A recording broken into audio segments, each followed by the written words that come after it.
Assalamualaikum warahmatullahi wabarakatuh. Selamat pagi teman-teman tani semua. Salam sejahtera. Selamat datang kembali di channel Bertani Cabai.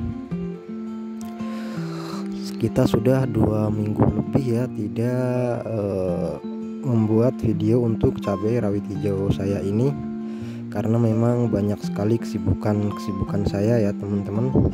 Jadi baru pada kesempatan pagi hari ini kita sempatkan untuk membuatkan video, sekaligus kita akan melihat untuk perkembangannya teman-teman yang pada saat hari ini memasuki usia ke 92 hari setelah dipindah tanamkan. Nah, kita kemarin di sekitar usia 87 hari kita sudah melakukan pemetikan yang pertama kalinya. Tidak banyak, karena memang yang kita petik masih dipilih ya yang di bagian cabang Y-nya, di bagian ketiak itu, karena buahnya sudah cukup matang jadi kita petik ya. Kalau untuk harga sekarang untuk di daerah saya itu murah ya teman-teman. Kalau untuk yang buahnya kecil itu di angka Rp13.000, kalau untuk yang buahnya sedang di angka Rp12.000, dan kalau yang untuk buahnya besar-besar itu di angka sekitar Rp10.000 ya. Harganya sedang anjlok teman-teman ya, tapi nggak apa-apa, kita syukuri saja ya. Meskipun murah kita tetap rawat, kita tetap perlakukan dengan sepenuh hati tanaman kita, karena untuk cabai sendiri itu masa panennya kalau misalkan keadaannya baik, selalu kita rawat konsisten, itu untuk masa panennya lebih kurang sekitar 4 bulan teman-teman. Jadi kurun waktu 4 bulan itu mustahil ya kita dapat di harga murah terus ya, entah itu 1 kali, 2 kali, atau berapa kali pasti kita akan dapatin harga yang mahal ya, mudah-mudahan. Dan biasanya kalau menjelang Idul Adha seperti sekarang ini biasanya ada kenaikan.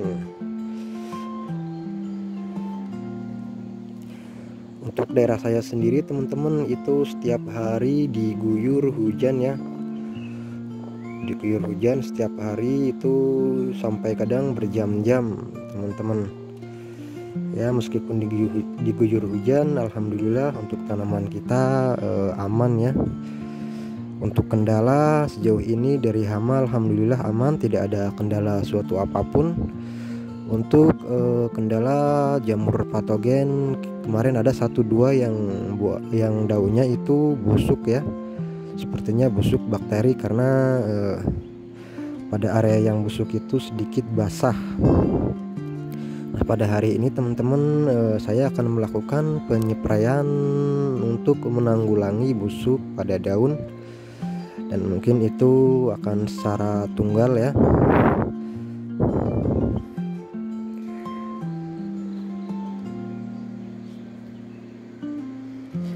Ini kalau teman-teman bisa lihat untuk tipe buahnya itu tegak merunduk, jadi semakin matang dia akan semakin merunduk.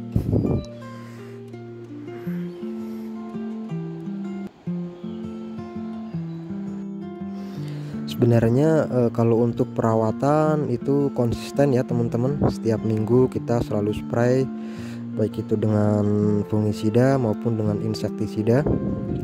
Kita juga tetap pupuk melalui penyepraian,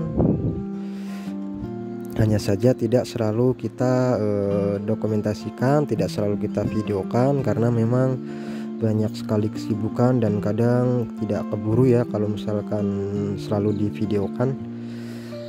Kita kadang kejar-kejaran dengan hujan, kita kejar-kejaran dengan waktu.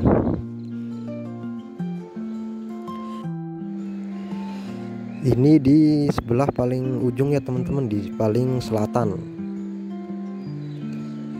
Nah, ini yang dulunya kuning ya.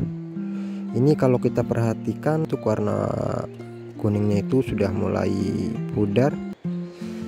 Dan ini meskipun kuning dia tetap membawa cikal bakal bunga ya, dan untuk buah-buahannya pun tetap banyak.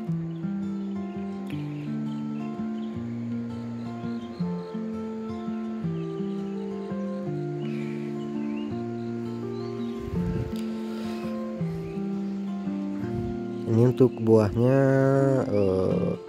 lumayan gede-gede teman-teman.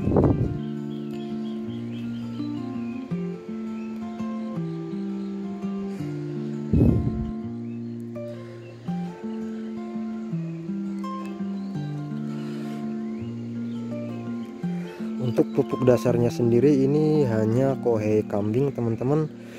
Jadi sekitar ini yang saya tanam sekitar 500 batang ya, karena banyak juga yang double untuk satu lubangnya. Untuk pupuk dasarnya tidak banyak ya, tidak menggunakan pupuk kimia ataupun pupuk yang lain ya. Kita hanya menggunakan kohe kambing saja, itu pun tidak banyak, hanya sekitar 1 karung. Dan itu tidak kita taburin ke dalam bedengan, tetapi kita masukin ke setiap lubang ya. Jadi kita cangkul, kita bikin gulutan, setelah itu langsung kita tutup mulsa, terus kita lobangin. Setelah kita lobangin, kita tajuk-tajuk ya yang untuk lubang tanamnya, kemudian pupuknya kita beri setiap lubang itu 1 genggam lebih kurang. Kemudian kita beri trichoderma ya, trichoderma sekitar 1 sendok teh setiap lubangnya. Hanya itu aja teman-teman. Kemudian kita biarkan lebih kurang sekitar 5 hari ya, kita fermentasi secara alami, tidak menggunakan E4 ataupun molase. Ya meskipun hanya sederhana saja, tapi alhamdulillah untuk perkembangannya bagus jauh ini. Kalau untuk yang layu, alhamdulillah meskipun diguyur hujan setiap hari tidak ada yang layu teman-teman. Untuk kendala busuk batang juga alhamdulillah hampir tidak ada ya yang busuk batang. Kalau untuk yang disulam dulu itu bukan karena dari jamur, tetapi dari hama ya, dari hama orong-orong yang kita sulam. Nah ini untuk yang sulaman, belum berbuah teman-teman, masih berbunga.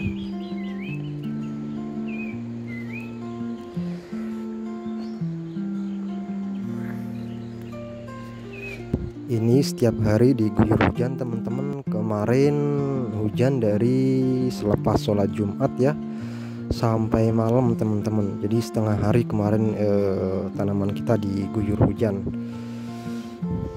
Ya nggak apa-apa lah, kita tetap syukuri ya, meskipun diguyur hujan setiap hari ya kita syukuri, yang penting tanaman kita aman. Karena hujan pun itu juga rezeki ya teman-teman. Nah, ini untuk bunga-bunganya Masya Allah sangat banyak teman-teman.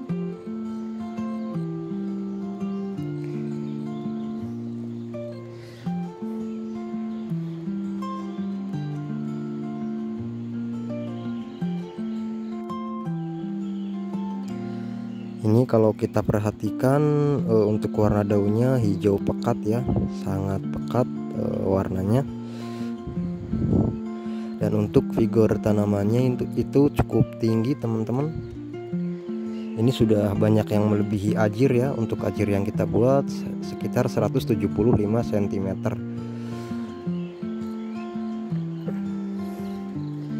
Ini sangat rimbun sekali teman-teman, alhamdulillah ya.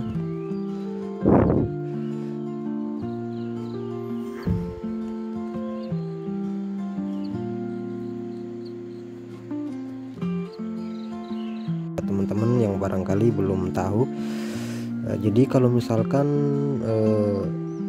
busuknya seperti ini ya, bercak-bercak pada bagian permukaan tanaman seperti ini, permukaan daun, itu berarti busuknya bukan busuk bakteri ya, bercak daun kalau yang seperti ini.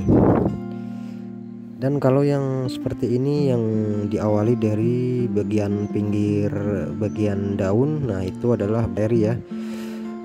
Untuk penanganannya sendiri ya menggunakan bakterisida ya, jangan menggunakan fungisida.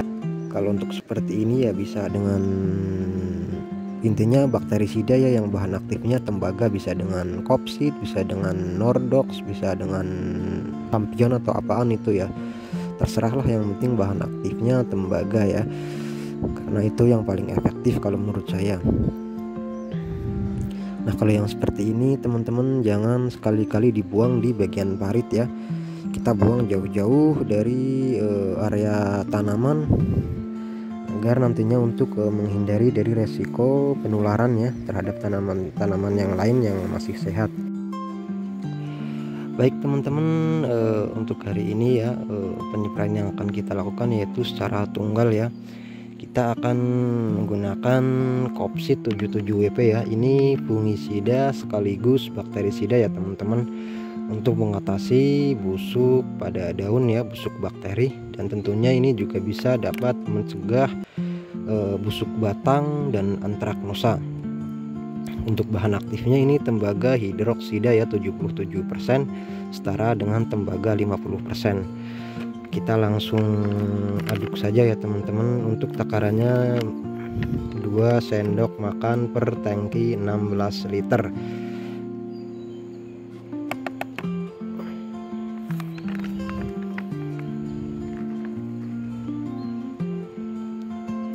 Dua sendok makan teman-teman.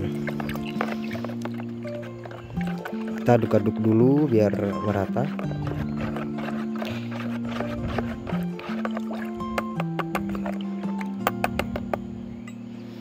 Kita tuangkan ke tangki.